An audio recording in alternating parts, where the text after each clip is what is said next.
কেন বর্জন করলেন? কত বছর যাবৎ বলছে সরকার রাখবো না। চিনেন আপনি?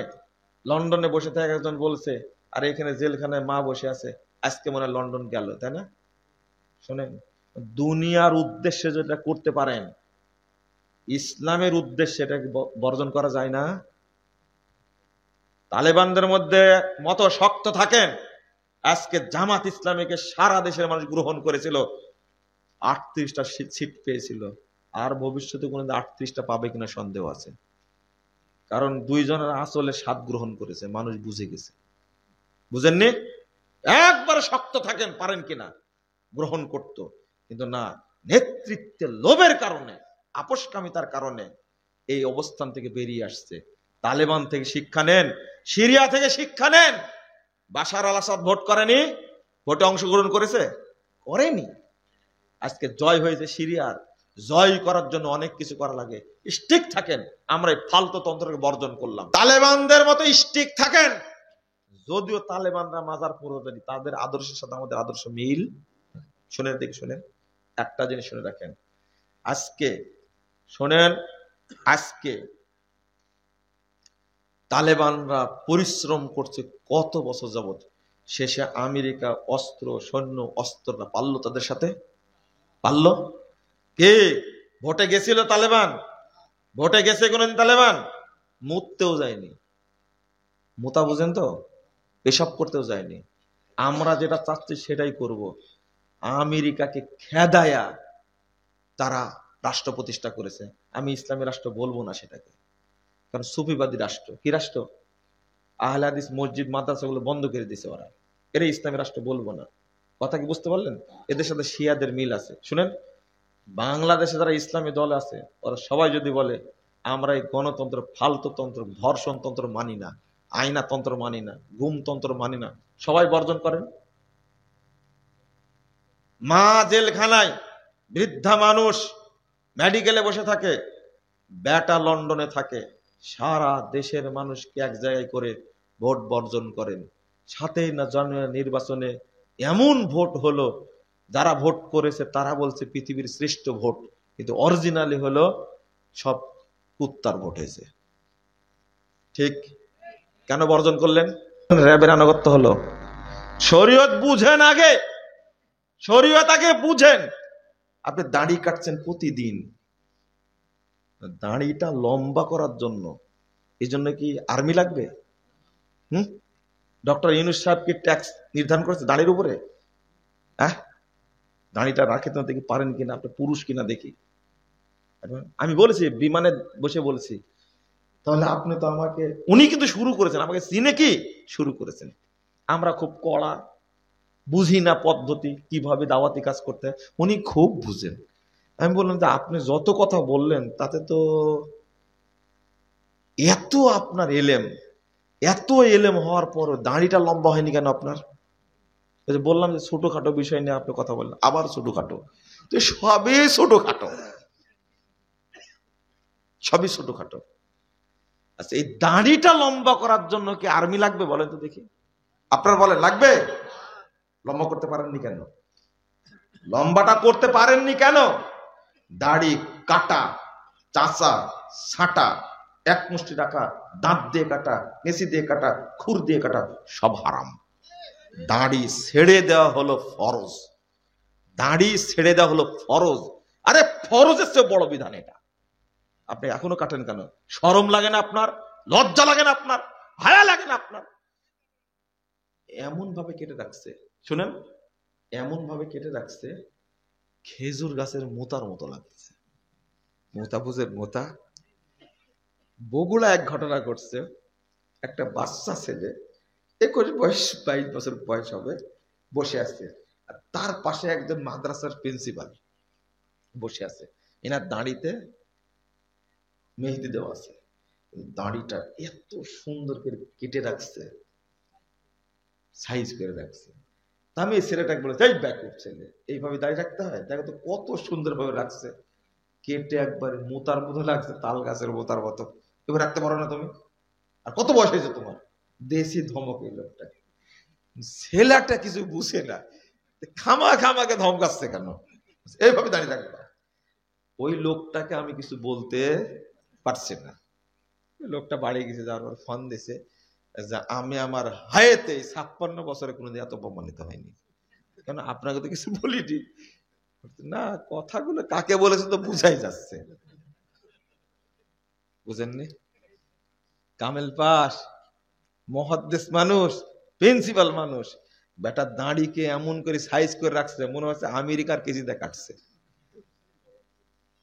বুঝেননি কথা? শরম লাগে না?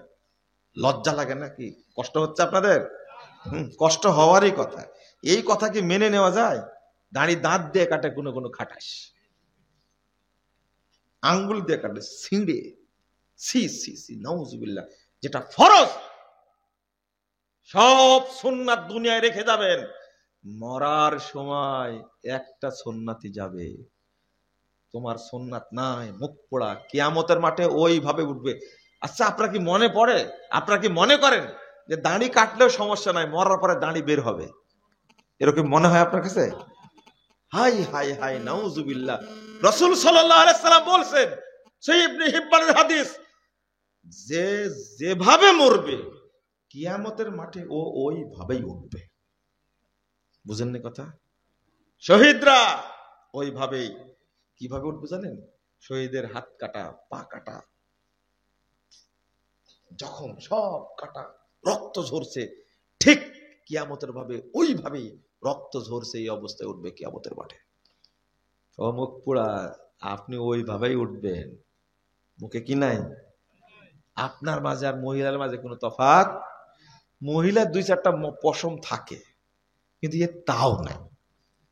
ওর 2 বেলা মারে, সকালেও মারে বিকেলেও মারে। আর নাপিত এত খাটাস, ও আবার চামড়া ধরে কাটে। আর ওই ওই দাড়ি কাটা টাকা দিয়ে ভাত খায় নাপিত। একজন নাপিত বলছে যে আপনার বক্তব্য শোনার পর থেকে আমি আর দাড়ি কাটি না। তাহলে দাড়ি তুমি কাটো না, তোমার ইনকাম? আল্লাহ চুল কেটে যা ইনকাম হয় ওইটাই খাই, আমার কাছে দাড়ি কাটতে হচ্ছে, আমি দাড়ি কাটতে পারবো। বলে আলহামদুলিল্লাহ। নাপিত কয় টাকা পায়? সুবহানাল্লাহ ওয়া বিহামদিহি। আল্লাহ তার মধ্যে কি ভয় দিয়েছে ভাবেন না মনে, তাই না? আহারে, এত কষ্ট হয়, এত কষ্ট হয়। আপনি কি বুঝেন এইগুলো? এগুলো কি বুঝেন? সিলেটে গেছি বক্তব্য দিতে। কোথায়?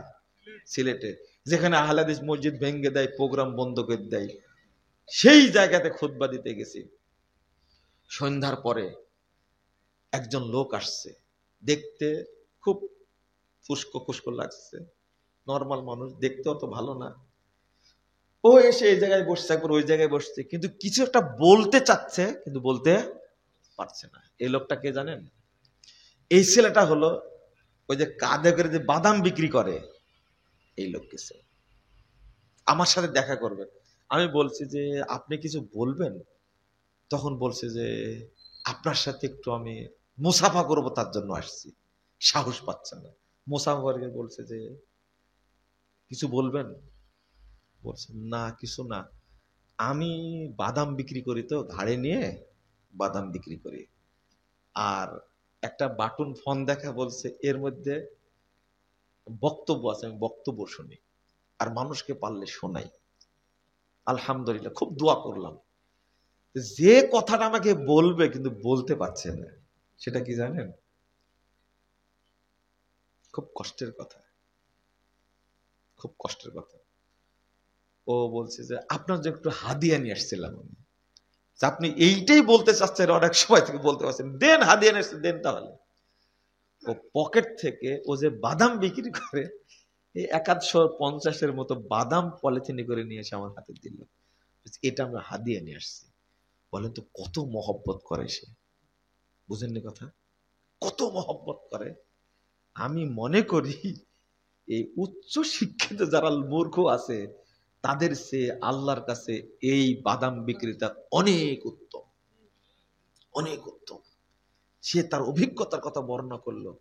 আমি গ্রামে মার খেয়েছি, বাদাম বিক্রেতাকে আল্লাহ হেদায়েত দান করেছে, আলহামদুলিল্লাহ। খুঁজে খুঁজে আমাকে পেয়েছে, আমাকে বাদাম হাতে দিতে আসছে। আমি বাদামটা খাইনি, বুঝতে পারলেন?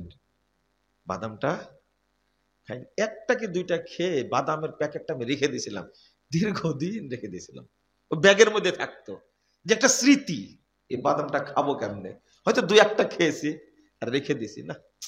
এইরকম একটা ছেলে বাদাম বিক্রেতা আমাকে হাদিয়া দেবে বাদাম, সে আকীদা বুঝে, আলহামদুলিল্লাহ আলহামদুলিল্লাহ। সে সালাত পড়ার জন্য আসছে, মুসাফা করার জন্য আসছে, একে কিভাবে মূল্যায়ন করলে পৃথিবীতে মূল্যায়ন হবে? এটা কি পৃথিবীর কোনো মানুষের সাধ্য আছে? কোন মানুষের সাধ্য নেই মূল্যায়ন করার। কিন্তু এই আমার গাড়িতে মাঝে মাঝে এই পঙ্গুপাল কিছু উঠে, বুঝতে পারলেন, এই কিছু এই আবু তাহেরদের মধ্যে কিছু লোক গাড়িতে মাঝে মাঝে, আমি থাকি না, কোথাও গেছে, আমাদের মোকাররম আছে, এই ব্যাগ থেকে বাদাম গুলো খেয়ে ফেলেছে।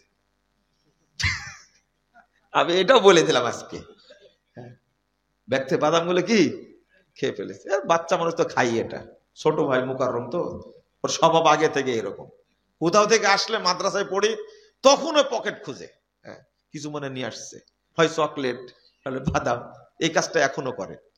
আমি আপনাকে কি অভিজ্ঞতার কথা বলবো, এই ছেলেটাকে কে বুঝালো বাদাম বিক্রি করতে হবে লম্বা দাড়ি, দাড়িটা কি লম্বা, সে ভাবেনি লম্বা দাড়ি থাকলে আমার কাছে বাদাম কিনবে না। কিন্তু আপনি শিক্ষিত মানুষ ভাবেন দাড়ি রাখলে মনে হয় বউ আদর করবে না। বলেন তো আপনি কত নিচু শ্রেণীর, রাগ করলেন আপনি, রাগ করলেন। আমি একটা ফরজ ইবাদতের ব্যাপারে বলছি, ফরজ ইবাদতের ব্যাপারে বলছি, কোন ইবাদতের কথা বলবেন আপনি? ওই ইবাদতের কাছে যাব আপনি, চলেন দেখি। রাসূল সাল্লাল্লাহু আলাইহি সাল্লামের তরিকায় আপনি সালাত আদায় করা শিখেননি এখন পর্যন্ত, বয়স আপনার 85 বছর, দাড়ি পেকে গেছে, আপনার কত চেষ্টা, এখনো আল্লাহর নবীর তরিকা সালাত পড়া শিখেন আপনি। আপনাকে এটাই বলছি, আল্লাহ রাব্বুল আলামিন বলেছেন ফালইয়ামাল আমালান সলিহা, যে আমলের সহি দলিল আছে সেটা হলো সৎ আমল। মনে থাকবে, যে আমলের সহি দলিল আছে সেটা কি আমল? সৎ আমল। যে আমলের সহি দলিল আছে সেটা কি আমল? রাসূল সাল্লাল্লাহু আলাইহি সাল্লাম বলছেন দেখা করবে কারা? 181 নম্বর হাদিস সহিহ মুসলিম, আল্লাহ রাসূল বলছেন ইদা দাখালা আহলুল জান্নাহ আল জান্নাহ, জান্নাতীরা যখন জান্নাতে প্রবেশ করবে, জান্নাতীরা যখন জান্নাতে প্রবেশ করবে, আল্লাহ তাআলা বলে ক্বাল আল্লাহু তাবারাকা তাআলা হাল তুরিদুনা শাইয়ান আযীদুকুম, ও জান্নাতীরা তোমরা কি কিছু আরো চাচ্ছ? চাইলে আমি বাড়িয়ে দিব। তোমরা কি আরো কিছু চাচ্ছ? আমি তোমাদেরকে বাড়িয়ে দিব। জান্নাতীরা বলবে আলাম তুবাইয়িজ বুজুহানা ওয়া তুদখিলনাল জান্নাহ ওয়া তুনাজ্জিনা মিনান নার, আল্লাহ আপনি কি আমাদেরকে সম্মানিত করেননি? কিয়ামতের মাঠে যখন উঠেছি তখন আমাদের চেহারা আপনি জান্নাতীদের মতো করে দিয়েছেন, আপনি আমাদেরকে সম্মানিত করেছেন। কিয়ামতের মাঠে উঠার সাথে সাথে সমস্ত ঝুঁকি বিপদ থেকে আমাদেরকে রক্ষা করেছেন, সম্মানিত করেছেন আমাদেরকে। আপনি আমাদেরকে জান্নাত দান করেছেন, আপনি আমাদেরকে জাহান্নাম থেকে মুক্ত করেছেন, আমরা কিছু চাই না। ফায়াকশিফুল হিজাব, আল্লাহ রাসূল বলছেন তখন আল্লাহ তার এবং জান্নাতীদের মাঝে যে পর্দা, আল্লাহ পর্দাটা খুলে দিবে। উফ, আল্লাহ এত সুন্দর, আল্লাহ এটা এত সুন্দর। এটাই হলো লিকা রাব্বি, ফামান কানা ইয়ারজু লিকা রাব্বি, এই সাক্ষাৎটাই হলো লিকা, এটাই হলো দিদার, এটাই হলো আল্লাহর সাথে কথোপকথন। আল্লাহু আকবার। যখন পর্দা সরাই দিবেন আল্লাহকে দেখতেই থাকবে, দেখতে দেখতে কত বছর যাবে জান্নাতের টেরও পাবে না, এত সুন্দর আল্লাহ। আল্লাহ তুমি আমাদেরকে কবুল করে নাও, বলেন আমিন, বলেন আমিন। আল্লাহ তুমি আমাদের কবুল করে নাও, আমিন। আমরা তোমাকে দেখতে চাই আল্লাহ, আল্লাহ জান্নাতে তোমাকে দেখতে চাই, আল্লাহ তুমি আমাদের কবুল করো, আমিন। আল্লাহ রাসূল বলছেন ফামা উতু শাইআন আহাব্বা ইলাইহিম মিনান নাযারি ইলা রাব্বিহিম আযজা ওয়া জাল, জান্নাতীদেরকে যত কিছু দেওয়া হবে তার মধ্যে সবচেয়ে বড় নিয়ামত হলো আল্লাহকে দেখা। কে কে দেখতে চান হাত তোলেন তো দেখি, দেখতে চান তো? আল্লাহ তুমি আমাদের আজকে কবুল করে নাও, আমিন, বলেন আমিন। একটা শর্ত, সবচেয়ে শর্টকাট একটা শর্ত এইটা পাওয়ার, বলবো আউয়াল ওয়াক্তে আসর এবং ফজর পড়া লাগবে। কি? আসর এবং আল্লাহ রাসূল বলেছেন 555 নম্বর হাদিস সহিহ বুখারী, যে ব্যক্তি এই দুই সালাত আউয়াল ওয়াক্তে পড়বে, একবারে উন্মুক্ত আকাশে, মেঘমুক্ত আকাশে পূর্ণিমার চাঁদ যেমন দেখতে সুন্দর লাগে, ওই ব্যক্তির সাথে আল্লাহ এইভাবে জান্নাতে সাক্ষাৎ করবে। ছোট করে দিলাম, কিন্তু আজকে আসর কয়টায় পড়েছেন? জামাতে কয়জন পড়েছেন খবর আছে? কয়টায় পড়েছেন এটা বলেন আগে। 3:30। মাশাআল্লাহ, আলহামদুলিল্লাহ, আলহামদুলিল্লাহ। না না, আমি সোয়াসারের কথা বলি। 3:30 পড়েছেন, এই জন্য আলহামদুলিল্লাহ বললাম। বারাকাল্লাহ ফিকুম ওয়া জাযাকুমুল্লাহ খায়রান, কাতাবাল্লাহু আজরাকুম ওয়া রাফা কদরাকুম। কি ভাষায় দোয়া করলে ভালো হয়, আল্লাহ তুমি তাই সেইটুকু দিও, আমি অত জানি না। কিন্তু এই টাইমে আউয়াল ওয়াক্তে আসর পড়ার লোক পাওয়া খুব মুশকিল, খুব মুশকিল। রাসূল সাল্লাল্লাহু আলাইহি ওয়াসাল্লাম বলেছেন, লাউ ইয়ালামুনা মা ফিত তাহজির লাস্তাবাকু ইলাই। 615 নম্বর হাদিস সহিহ বুখারী। যদি মানুষ জানতো ওয়াক্ত হওয়ার সাথে সাথে সালাত পড়ে নিলে কি পরিমাণ বরকত, কি পরিমাণ নেকি, কি পরিমাণ মর্যাদা, কি পরিমাণ আল্লাহ তাকে দান করবেন, যদি জানতো সবকিছু বাদ দিয়ে সালাত পড়ে নিত। কিন্তু পড়েন না। জহর কয়টায় পড়েছেন? কয়টায়? 3:13 আজান হয়েছে। 3:13 আজান হয়েছে আসরের, 3:30টায় পড়েছেন। আলহামদুলিল্লাহ, আলহামদুলিল্লাহ। জহরের আজান হয়েছে, ওয়াক্ত হয়েছে 12:10। কয়টায় পড়েছেন? একটায়, তাই না? 12:30টায় একটায় পড়েছেন, 1টায় পড়েছেন। বলেন তো এটা কোন ওয়াক্ত হলো?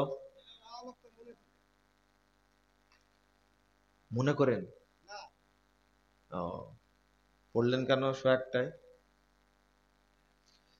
জহরের সালাতটা শোনেন, বাংলাদেশে সবচেয়ে নির্যাতিত সালাত, সবচেয়ে অত্যাচারিত সালাত, মাজলুম সালাত হলো জহর।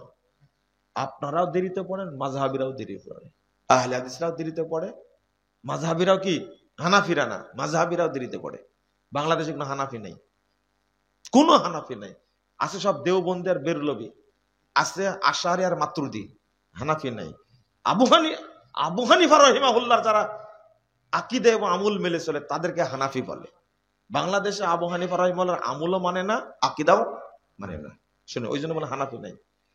এই জন্য বলছি, আপনারা জহর সালাতের উপর অত্যাচার করেন কেন? কি অপরাধ করেছে জহর? ফজর পড়তে পারেন ঠিক টাইমে, আসর পড়তে পারেন ঠিক টাইমে, জহর পারেন না কেন? কে ফু দিল? কে ফু দিল? হাজী সাহেব, হাজী সাহেব, আপনি মক্কায় গেলেন, ঘুরে আসলেন, কখন জহর পড়লেন? কি নিয়ে আসলেন? শুধু জমজম আর খেজুর, জায়নামাজ নিয়ে আসলেন? কেন এটা নিয়ে আসতে পারলেন না? এটা নিয়ে আসতে পারলেন না? যে ইমাম সাহেব কি ঘটনা বুঝলাম না, 11:55 আজান হলো, 12:10 জামাত হলো, ব্যাপারটা কি বলেন তো? আমরা কেন পড়ি 1:15 আর ওখানে পড়ে 12টায়, কারণটা বলেন তো একটু। কোনদিন বলেছেন হাজী সাহেব? হাজী সাহেব, কোনদিন বলেছেন আপনি ইমাম সাহেবকে বলেছেন খেজুর খেয়ে শেষ? হ্যাঁ, আর এক হাজী বলতেছে, আচ্ছা আপনি হস্ত করে আসলেন, ওখানে কি ইমামরা মুনাজাত করে?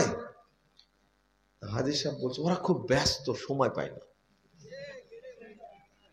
হ্যাঁ, এটাই বলে, তাই না? আপনি হাজী না, 1 নম্বর পাঁজি। আপনি এত বড় মিথ্যা কথা বললেন, সময় পায় না। সি সি, থামেন। আপনি এইভাবে বললেন কেন? এইভাবে বললেন কেন? আপনি ডাইরেক্ট বলবেন সৌদি আরবে ফরজ সালাতের পরে মুনাজাতের কোনো অস্তিত্ব নাই। আপনি যেটা দেখে আসলেন ওটাই বলবেন। এত ব্যস্ত মানে জানাজা পড়ে না, তারা পড়ে না? প্রতি ওয়াক্তে জানাজা কেমনে পড়ে? হায় হায়, লক্ষ লক্ষ মানুষ হজের দিন সবাই তওয়াফ করতে, ফরজ তওয়াফ করতে আসছে, তখনও তো তারা সালাত পড়ে। আপনি মনে মনে বলছেন এরা মনে হয় নামাজও বাদ দেবে একদিন, বলেন না আপনি?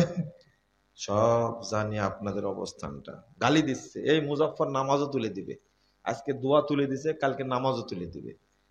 কত বড় মিথ্যা কথা বলেন। দোয়া তুলে দিলাম কি? দোয়া শিক্ষা দিই, দোয়া শিক্ষা দিই। আপনি বললেন কেন এটা? শোনেন, শোনেন, আউয়াল ওয়াক্তে সালাত পড়লে, সংক্ষিপ্ত কথা বলে, আউয়াল ওয়াক্তে সালাত পড়লে আল্লাহ বলছেন তাদেরকে আল্লাহ জান্নাতুল ফেরদাউসে রাখবেন। এক, আউয়াল ওয়াক্তে সালাত পড়লে যারা প্রথম কাতারে জান্নাতে যাবে আল্লাহ তাদেরকে তাদের সাথে বিনা হিসাবে জান্নাত দেবেন। বুঝেননি কথা? আপনি পড়েন না কেন আউয়াল ওয়াক্তে? আউয়াল ওয়াক্তে বলতে ইমাম ইবনে বাজ রাহিমাহুল্লাহ বলছেন আজানের ওয়াক্ত হওয়ার পরে 15 থেকে 20 মিনিটের মধ্যে সালাত পড়ে নিতে হবে। কত? 15 থেকে 20 মিনিট। আধা ঘন্টা দেরি করতে পারে এশা। কোন ওয়াক্ত? এশা। দেরি করতে ওয়াক্তের আগেই দেয়। ও, সুবিধাবাদ জিন্দাবাদ, তাই না?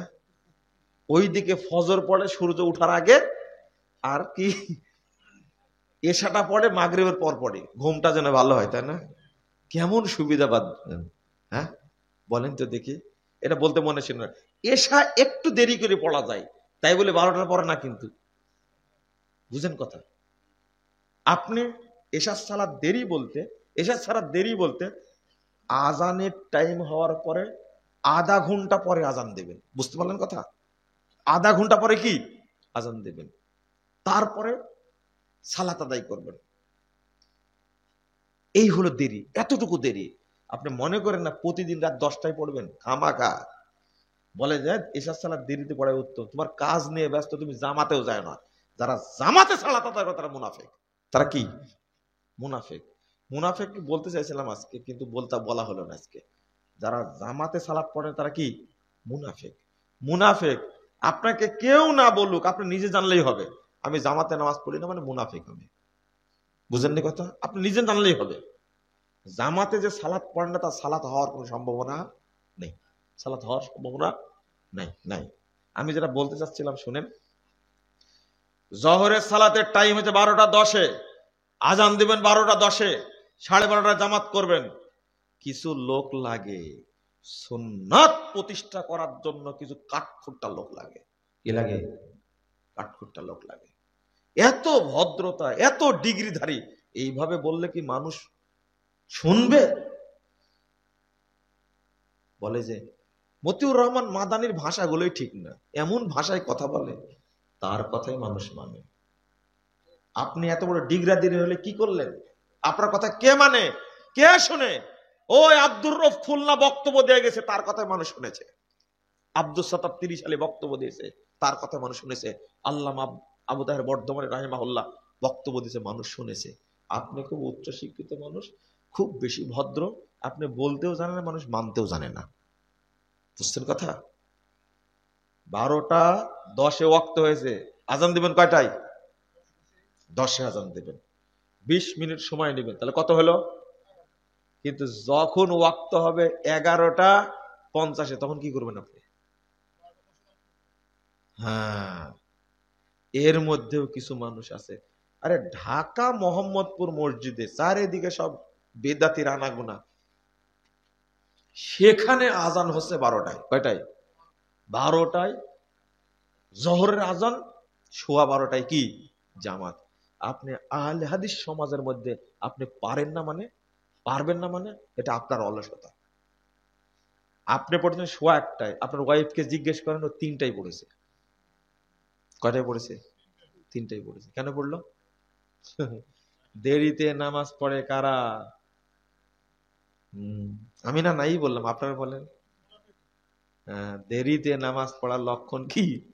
মুনাফিক। ইমাম ইবনে কাইয়িম রাহিমাহুল্লাহ, ইমাম ইবনে কাইয়িম রাহিমাহুল্লাহ 6টা আলামত উল্লেখ করেছেন মুসল্লির মধ্যে। কয়টা? 6টা। তার মধ্যে একটা হলো দেরিতে যারা সালাত পড়ে তারা কি? মুনাফিক। আল্লাহ বলেছেন, রাসূলও বলেছেন মুনাফিক তারা। তো আপনি কেন পড়েন না? আমি সহজ একটা আমল শিখাই দিলাম, আল্লাহর সাথে দেখা করার জন্য সে কি আউয়াল ওয়াক্তে সালাত পড়ে নেবেন, বলেন ইনশাআল্লাহ। আউয়াল ওয়াক্তে সালাত পড়ে নেবেন। ফজিলত কি? 1 নম্বর, জান্নাতুল ফেরদাউস আল্লাহ জায়গা করে দিবেন। 2, এই মানুষটা প্রথম যারা জান্নাতে যাবে তাদের সাথে তারা জান্নাতে যাবে। 3, এদের কোনো হিসাব হবে।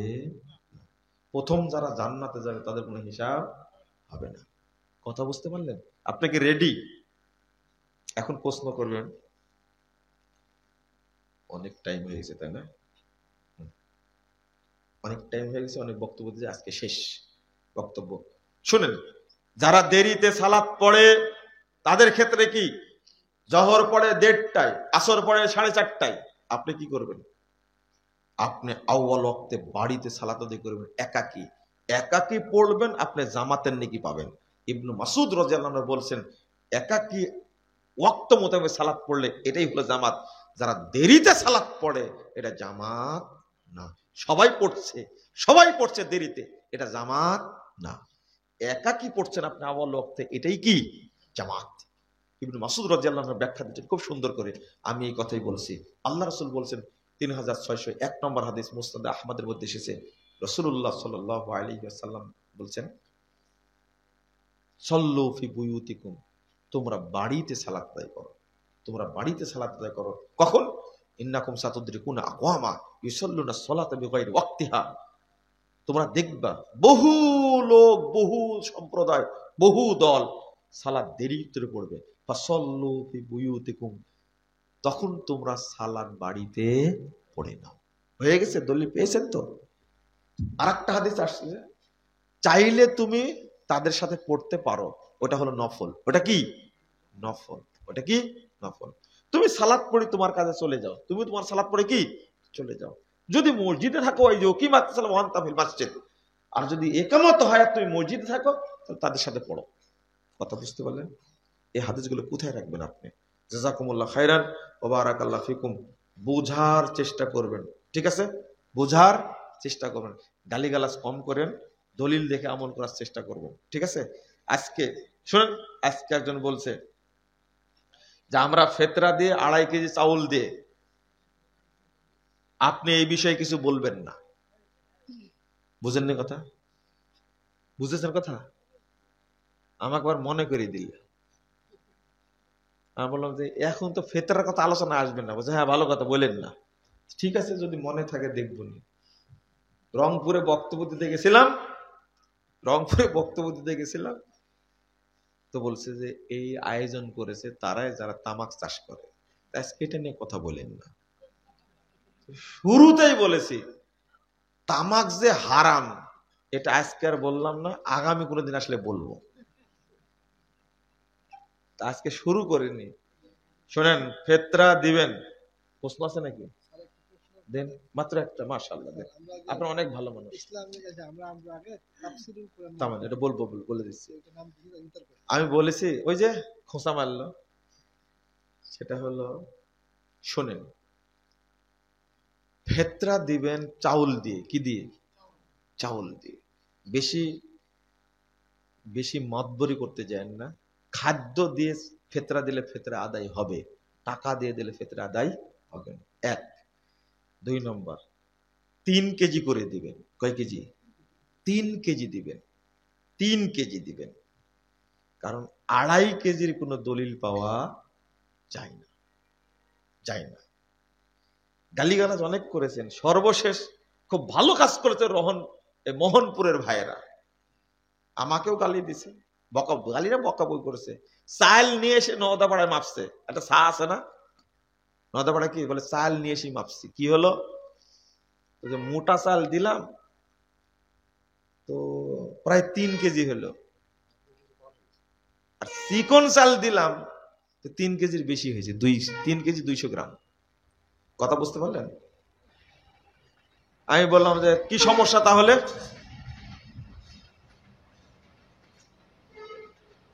ট্রেন এত কাছে, মাশাআল্লাহ। শোনেন, তা আমি বললাম যে তো ভালোই মাপছে, তো ভালোই। তো বলছেন যে কেমনে 2.5 কেজি থেকে 3 কেজি হলো? আমি বললাম যে আপনারাও পাগল, এই সা আনা হলো 98 সালে, 23 সালে মাপছেন আপনি, সা বড় হয়নি? তখন আমাকে বলছে এটা কি বললেন আপনি? কি বলবো? 98 সালে সা 23 সালে মেপে কত কেজি হচ্ছে? কত কেজি? 98 সালে দিয়ে আসছি কয় কেজি করে? ছায়ের দোষ না চাউলের দোষ? চাউলের দোষ, তাই না? ছায়েরই দোষ। কার দোষ? না জানা। বললেন না যে আমার দোষ? হ্যাঁ, শুধু দুয়াই পড়লেন কিন্তু যাচাই করলেন না দলিল আছে কিনা, তাই না?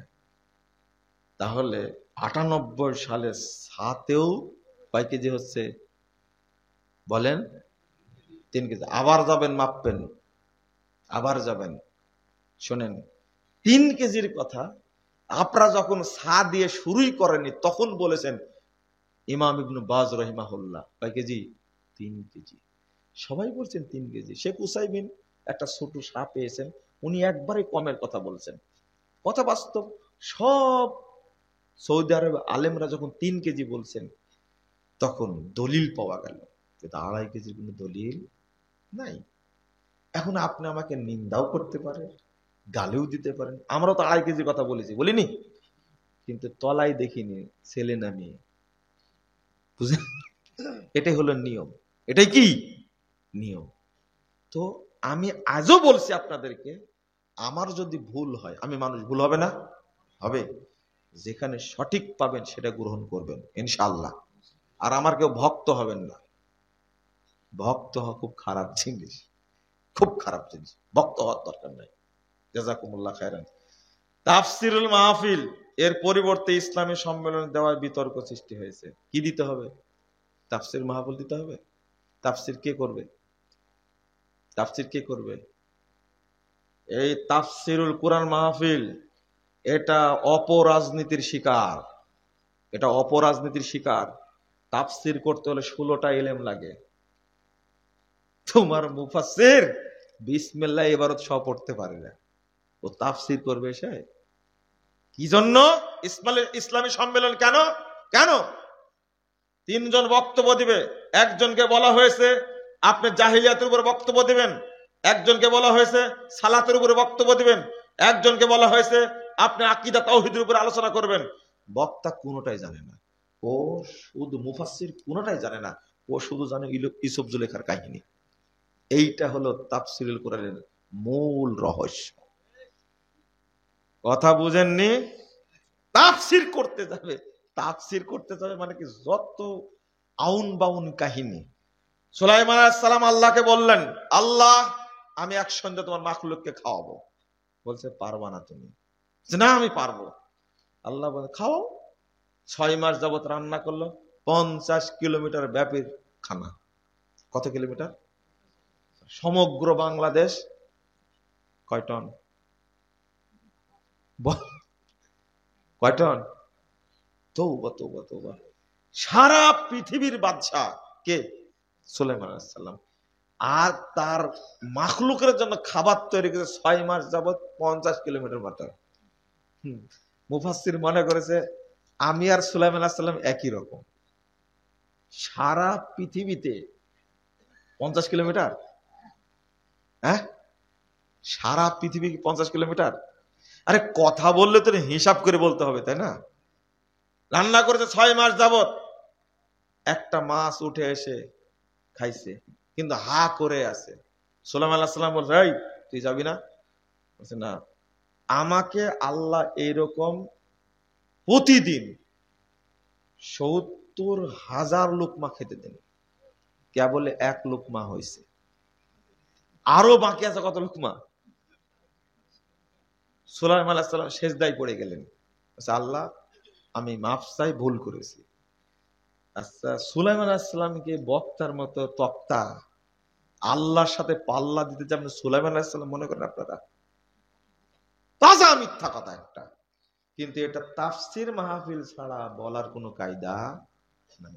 এটা তো স্পেশালি বক্তব্য দিতে গেলে তো, বিষয় ভিত্তিক বক্তব্য দিতে গেলে তো এই কথা আসবে না। যে বুঝেননি, তাফসির মাহফিল কোনোদিন দিবেন না, বিষয় ভিত্তিক দিয়ে দিবেন। যেমন আজকে আমাকে বিষয় দিয়ে দিয়েছেন, কিন্তু বিষয়ে গেছে, বাহিরেও গেছে, কিন্তু বিষয়ে বলেছি। বলছে মুসা আলাইহিস সালাম আল্লাহকে জিজ্ঞেস করলেন, আমার সাথে কসাই থাকবে কেন? কি থাকবে? কসাই থাকবে কেন? আল্লাহ বলেন, তাহলে কসাইয়ের বাসায় যাও, জান্নাতে কসাই, কসাইয়ের গায়ে গোস্তের গন্ধ, ও জান্নাতে থাকবে কেন? মুসা আলাইহিস সালামকে আল্লাহ বললেন, যাও কসাইয়ের সাথে দেখা করো। দেখা করতে গেছেন, কসাই গোস্ত বিক্রি করে করে করে শেষ হয়েছে, তখন বাড়ি গেছে গোস্ত নিয়ে। বলছে আপনি একটু বসেন। বাড়ি থেকে ঘুরে ভিতর থেকে এসে বলছে, একটু দেরি হয়ে গেল। কেন দেরি করলেন? বলছে আমার মা বৃদ্ধা, শিকাই রেখে যাই, বাড়ি থেকে আমি বাইর থেকে এসে আগে গোশ রান্না করি, তারপরে মাকে খাওয়াই, তারপরে নিজে খাই। তো মুসা আলাইহিস সালাম বললেন, ঠিক আছে থাকেন, তাহলে আমি গেলাম। যে কি জন্য আসছেন বলবেন না? বলছেন আমার জানা হয়ে গেছে। বলেন সুবহানাল্লাহ। আপনারা কিছুই বললেন না, তাই না? এইটা ঘটনা কোথায় পেলেন? এটা মুসা আলাইহিস সালামের উপর একটা মিথ্যা অপবাদ। কিন্তু মুফাসসির তো বলবে এটা, আর আহলে হাদিসরা থাকলে তোমাকে প্যারাই করবে ইনশাআল্লাহ, এটাই স্বাভাবিক। কেন বলবে মিথ্যা কথা? দলিল নাই বলবে কেন? ও বুঝেননি? বক্তা বলেছেন আদম আলাইহিস সালাম কে সৃষ্টি করলেন শোনার জন্য, তো প্রশ্ন করেছেন তাই না? বললে দিকটি সৃষ্টি করলেন, আদমকে একা একা লাগে। কি লাগে? একা একা লাগে। তো পুরুষ মানুষ তো মহিলা ছাড়া থাকতে পারে না। তা আল্লাহ একটা সুন্দরী মহিলা তৈরি করলেন, পাশে রেখে দিয়েছেন। আদম খালি তাকায়, আদম খালি তাকায়। একবার ধরতে গেছে, আল্লাহ আদম হাত দিও না, আগে বিয়ে করা লাগবে, তাড়াতাড়ি বিয়ের ব্যবস্থা করো, মহিলা কাছে পেলে পুরুষ থাকতে পারে। আল্লাহ বললেন যে বিয়ে হলো, মোহর দেওয়া লাগবে। মোহর কি? আমার শেষ নবী আসবে মোহাম্মদ নাম, তার উপরে 10 বার দরুদ পড়া লাগবে। মানুষ এত জোরে সুবহানাল্লাহ বলছে, কত সুন্দর বিয়ের ব্যবস্থা হয়ে গেল। এই বক্তার কি বিচার হবে রে ভাই? আদম আলাইহিস সালাম একজন নবী, সব বিষয়ে জ্ঞাত, তিনি সবচেয়ে বড় আলেম পৃথিবীর।